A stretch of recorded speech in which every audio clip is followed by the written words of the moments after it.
Greetings from Tokyo, my dear friends. This is Daisuke, and I very much hope that this video finds you well and in very good spirits wherever you are in the world. And today, if you don't mind, let us continue on with our discussions of this really brilliant series from the brilliant filmmaker, artist, Steve McQueen. And that series is the 2020 series, Small Axe. And in the context of the Criterion Collection multi-disc Blu-ray release, which is right here, Small Axe, 5 films by Steve McQueen. And as some of you may know, we here at this channel have been going through a discussion of this series and indeed the specific works that can be found within the series as well as associated with Small Axe. So if it's okay with you, I'd like to continue on in that spirit of discussion of each of the works. Focusing today on the work again described as from 2020. The series Small Axe is from 2020, and this work is also 2020. And this is a work which has a wonderful cast, included in which are Amara J. St. Aubin and Michael Ward. And this is a work that is directed by Steve McQueen, and screenplay is credited to Cortia Newland and Steve McQueen. And I'm speaking about the work which is Lovers Rock. Before I continue on, let me point out once again that this Digipack Blu-ray set, multi-disc Blu-ray set, has 2 sleeves, one of which houses the Small Axe Blu-ray discs, 2 of them, and on disc 1 we'll have a number of films included, which is the option of watching Lovers Rock. So it's a really great work as part of this overall encompassing series, which is really great. And Lovers Rock. What is Lovers Rock, or what is this? What is this type of? What is the work Lovers Rock? This is a story about essentially a party or a night out. And it's also about a type of feeling or atmosphere in the air that is very represented by the music at the time, thus giving rise to the title Lovers Rock. And this is also focusing in on a certain aspect of London life, this time in around circa 1980s. And so it is essentially that, which is a night out in this party, which has a type of homegrown atmosphere. It's in a sort of private setting. A music is playing, a type of DJ or music in the atmosphere. Again, Lovers Rock, the title, where music is very important. The choice of songs and sounds are very important. Again, evocative of the time period, as well as other aspects, and we'll touch upon those a little bit later. Now, we have here very much the day-to-day lives of the people that are, and these are human beings that are going to or that are attending this party, including the setup of the preparation leading up to the party, how to get to the party, going to the party itself, dancing at the party, enjoying the party atmosphere, the music, the people, the song, meeting new people, and then that part becomes part of the charms and the delights of this in terms of one particular character that we meet. This is the Amara J. St. Aubin character, and Martha. And we understand that she is essentially sneaking out one night to attend this party, and she goes, and we are experiencing this night out with her. And it is fun, it is lovely, it is enchanting. There's the opportunity to meet new people, perhaps romance is in the air, love is in the air perhaps. But it has that sense of innocent charm and a type of day in the life, a slice of life type of affability about it, which I think is so remarkable and so charming and witty and effective. And also it's very much part of the times that the contextual times that Steve McQueen and Criterion Newland and others, I think, are trying to present here. So this is a very lovely depiction. Now, one can say, I think, in the context, especially when we're coming off of the previous work of Small Axe, which is Mangrove, which, as we said, discussed in that discussion, is very much part of the the fidelity of real life events. That's the focus, the dramatic focus of that work, Mangrove. Whereas here, Lover's Rock, we're not specifically talking about a social historical event per se. We're not talking about something, a type of event or incident that has a public record type of occurrence about it. But instead, we're talking about an atmosphere or feeling or a time that is represented by Lover's Rock, that's represented by this house party, that's represented by the story of Martha and her friends, etc. So we have, in that way, a type of evocation or a type of suggestion of a time period or a historical period that is not relying, say, on the basis of real-life events per se, but is using aspects of the slice of life, daily life part of, say, this time period, London in the 1980s, and giving us a sense of history through dramatic form, or giving a sense of social, cultural aspects through the dramatic form, through the narrative story of the characters that we meet. And so in that way, I think it's very much similar to the spirit of dramatic storytelling that we saw in Mangrove, but also it's its own distinct quality, which I think already lays the groundwork for the great sweep of dramatic possibility already that we're seeing on display with the inclusion of these first two films in Small Axe already. So that's remarkable in and of itself.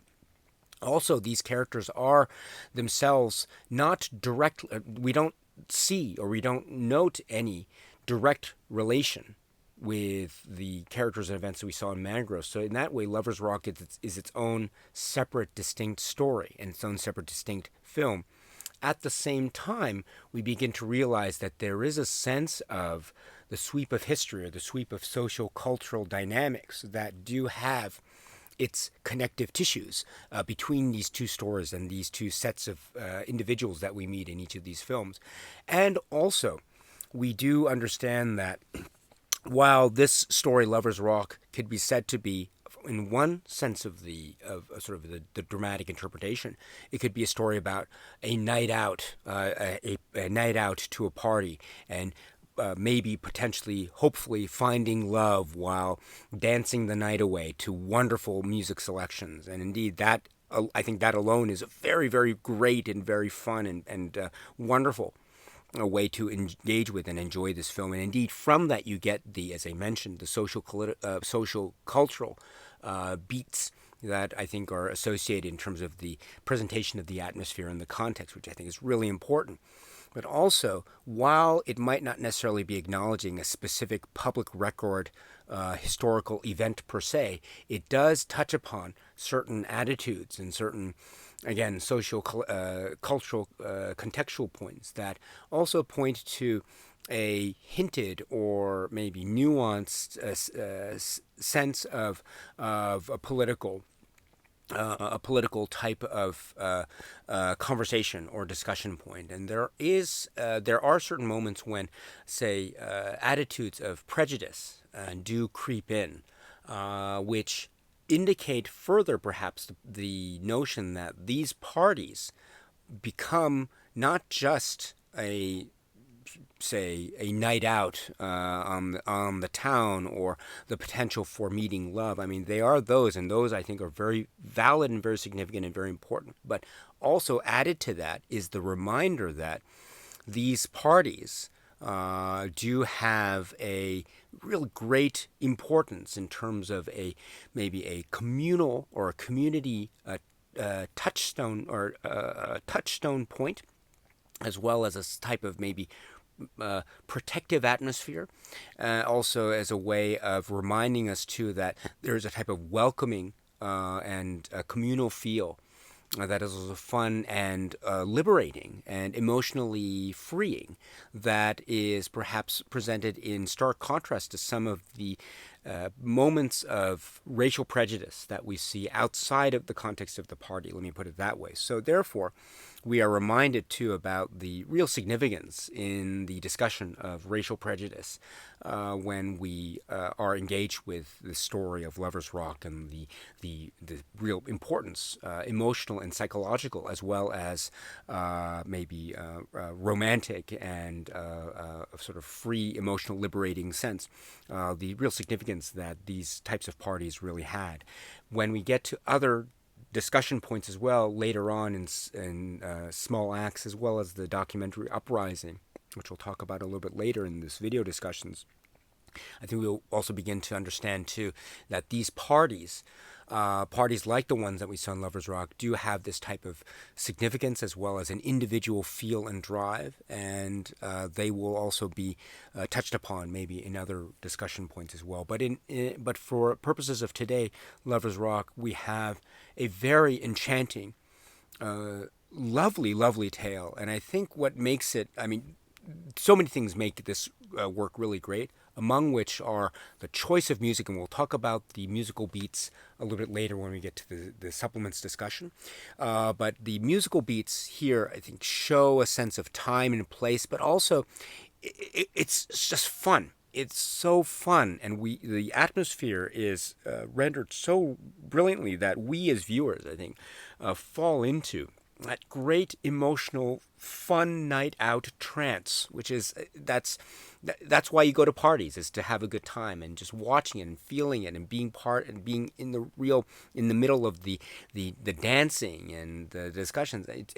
It's shown so well, so there's no sense of distance. It's very intimately portrayed by Steve McQueen and company, so that's really wonderful. And then we have the wonderful performances that really ground this, again, give us a sense of the human beings that are part of this story, and this makes it so great. Indeed, we get the turns, the little twists and turns of the everyday occurrences. You know, when you meet someone or when you have relationships, whether it's friends or maybe the possibility of romance or intimacy, there are all these little turns or these little moments of dialogue that show either connection or flirtation and having a good time. There's also bits of surprise, maybe bits of revelation that are, again, part of the sense of drama, but also the feeling of the day-to-day and the everyday, and things that I think we all as viewers, I think to a certain degree or another, can really understand as well. So it has that sense of accessibility as well as a feel of the world. And I think it's given a great voice and great pronouncement with the, among other things, a great performance. So Mara J. St. Aubin, Michael Ward, and others, they really give us a sense of who these people are and the human beings that they are. So well done indeed. I'm very impressed with this. And then I should say too that maybe another thing to point out is, again, to remind us that this is part of an anthology series, and so we can look at it as the sweep of, say, history over the course of these various stories that are being told, and also we can look at it as its own separate entity, its own separate work, or we could look at it as a hybrid of the two, or we could look at it as both at the same time. And so there's that fun aspect to it, that real enticing and I think a fascinating way of interpreting this work. But at the end of the day, we are talking about a story of human beings, and so wonderfully and so told in a heartfelt and genuine way. And it's coming from a place of a sense of authenticity as well as a sense of the detail and the grammar that is giving voice to these lovely characters that are themselves individually realized, but also at the same time representative of a broad context. I think itself is, in its own earnest and honest way, itself a type of wonderful cinematic statement indeed. So this is the work Lovers Rock. The Criterion Collection has presented or is releasing this series, Small Acts, 5 films by Steve McQueen, included in which, of course, is the title Lovers Rock, which is part of Disc 1 of the Small Acts Blu-ray discs. So when you go put Disc 1 into the player, you have your choice of which film you want to watch. If you select Lovers Rock, that'll take you to the Lovers Rock section of that disc. The booklet has some notes about the masters, and let me say here that the 5 films of Small Acts are presented in their original aspect ratios. With regard to Lovers Rock in 1.78 to 1. And continuing, approved by director Steve McQueen, these new digital masters were created in 2K resolution and from the 4K digital camera files for Lovers Rock, etc. The original 5.1 surround soundtracks were remastered from the digital audio master files. So, therefore, I understand that the work Lovers Rock was shot on digital camera, a digital video, and which is itself a very interesting, I think, cinematic statement, a very interesting thing. It shows, again, the distinction, the similarity and differences in terms of, say, content and storytelling quality. Not quality, but storytelling content, as well as the way in which the stories are being told. A very interesting way indeed. I could sense I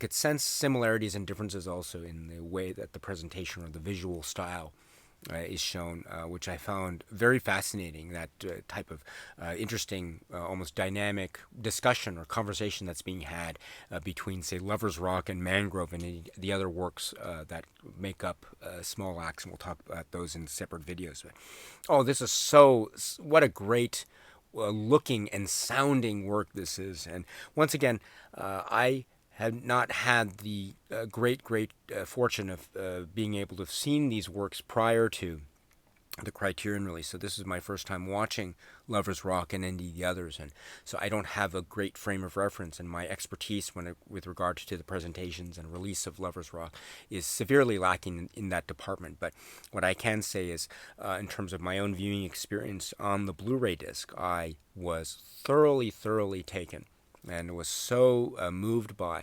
what I was watching and sounding. There is an intimate feel that I think is captured so well, and I think that that's shown just in terms of how the camera moves, but also maybe in terms of the way it's being shot as well. Mangrove has its own approach, which I think is so effective for the story that Mangrove is telling. And then here for Lovers Rock, there's an intimacy that I think is being shown, and perhaps that's being reflected in the way that the digital video is being employed, as well as the camera and the movement that's possible in terms of the equipment. That's my understanding of it. So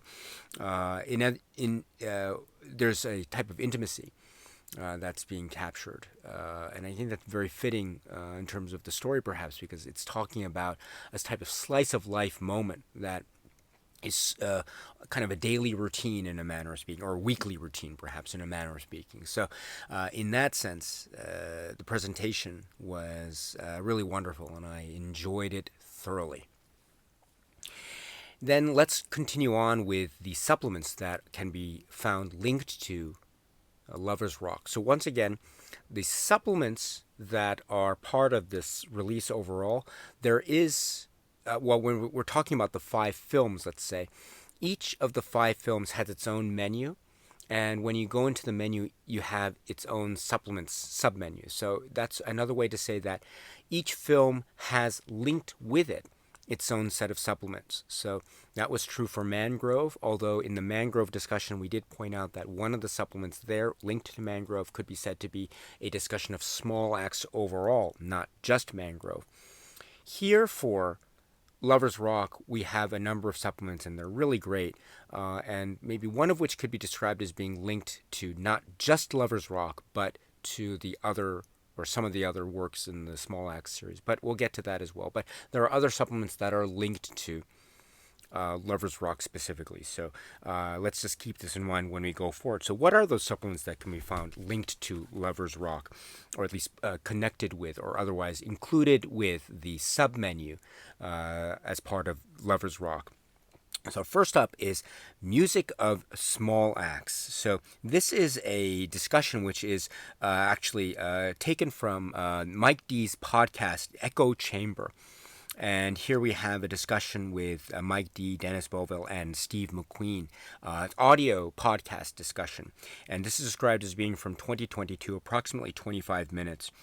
And here we have a great discussion about the importance of the music and musical choices and song choices that are used in small acts overall. I think of the 5 works, perhaps one can say that music plays an important character and, say, historical as well as artistic form choice component for each of the works of small acts. And the great podcast discussion here, I think, points to that very well. And there are some discussions about other works in the series. Alex Wheatle and Mangrove, for example. But at the same time, one can acknowledge, and I think the podcast discussion here points to this, which is perhaps of the 5 works, Lovers Rock. I mean, you get the title Lovers Rock, which is a direct allusion to the music itself. Lovers Rock could be said to be, of the 5 works, perhaps the one that is employing quite directly or using and relying upon musical choice perhaps most prominently. And so in that regard, Lovers Rock is, of the 5 films, I think, given a lot of attention in this podcast discussion. I think very reasonably so. So in that respect, one can say that this supplement, music of small acts, on the one hand, it is a supplement that is talking about small acts overall, or some of the other parts of small acts other than Lovers Rock. At the same time, it is in pertinent part, it is Lovers Rock specific. So in that way, it could be said to be Lovers Rock specific. It also could be said to be small acts comprehensive. So maybe in that regard, at the end of the day, maybe I would suggest listening to this or watching this or listening to this supplement after you've seen the entirety of the Small Axe series. But again, it is focusing in on the music, and it does acknowledge that music is very important. And taking it back to Lovers Rock, my goodness, this is such a great journey into the music landscape of Lovers Rock and other films, Small Axe, but Lovers Rock in particular. You know, I recognize some of the songs that are played, but I don't know. I acknowledge that I don't know every detail of the context and the recording history and the sort of almost cultural and significant social historical significance of a number of the songs that are being chosen. So I know, but I don't know, and so in that type of netherworld, as it were, watching or listening to a podcast discussion like this is so wonderful. Oh my goodness. And it's a reminder too of the historical detail that is at play when making these musical choices by Steve McQueen, which is acknowledged here in the Mike D discussion. So, oh, this is so wonderful. This is really great. Music of small acts. Thoroughly enjoyed this. And this is, again, another great learning jumping off point for me. So, and again, it's a reminder, too, of the importance of music. And also, it's a reminder, too, of that great way in which Lovers Rock, the work, as well as Lovers Rock, the music, as well as the feeling and of times that's being represented, how it serves as a type of quote unquote innocent quality, at the same time serving as a almost protection against certain attitudes of hostile attitudes of prejudice that are part of the social political climate, for better or for worse. So in that way, it does remind us too of that balance that's being struck by Steve McQueen and others in the work Lovers Rock. And again, that discussion too serves as the laying the groundwork for the the social significance, the cultural significance of the music, as well as being great, really great choices, and just such a fun time. So it's everything all at once. So music of small acts, a wonderful part of this discussion. So please check this out or listen to it if you haven't already. So it's approximately 25 minutes. And that's not all, because then we have another supplement, which is behind the scenes, and this is approximately 4 minutes, and this could be said to be, this is Lovers Rock specific, because we're talking, it's much like the other behind the scenes as part of the Small Axe set. We have here Steve McQueen and Tracy Schofield talking about the work Lovers Rock, as well as other members of the cast of Lovers Rock, Amara J. St. Aubin and Michael Ward, etc. So, and so it's just a really, again, it has that type of extended, maybe trailer feel to it, but it's also speaking about particular comments regarding, say, the times that are being evoked, or the context and the sort of storytelling technique from people like Michael Ward, and also Shaniqua Akwok and others. So again, Lovers Rock specific, and it's 4 minutes, so it's somewhat brief, relatively speaking, but it's definitely worth it if you have the opportunity. So please check that out if you can. Then, to just round out our discussion of Lovers Rock in terms of, say, other aspects, we'll talk about the packaging and cover art in a separate video, sort of a wrap-up discussion video, as well as a discussion of the great booklet that is part of this overall package. But if I could just point to one thing right now, there is, as I mentioned earlier, the overall comprehensive essay that's talking about Small Axe overall, but also on pages 6 and 7 we do have a Lovers Rock specific section. There's a little write-up here about what Lovers Rock is, as well as on this page, cast and crew. So there is material there in case you're interested. So we'll, again, talk more about the booklet in a later video, but for purposes of today, that is, I think, a good place to end our discussion of Lovers Rock. Wow, what a great work this is. So lovely, so enchanting, so endearing, and so relevant as well. So that's part of the Small Axe series, Lovers Rock. So, my dear friends, what do you think? Please feel free to leave your comments down below and let me know how you feel about this and other aspects of this series, Small Axe. We will continue our Small Axe discussions in future videos, but until the next video, my dear friends, please be happy and healthy and well, and please keep on watching a lot of great, great, great movies. And so until the next video, my dear, dear friends, stay strong, stay safe, and cheers.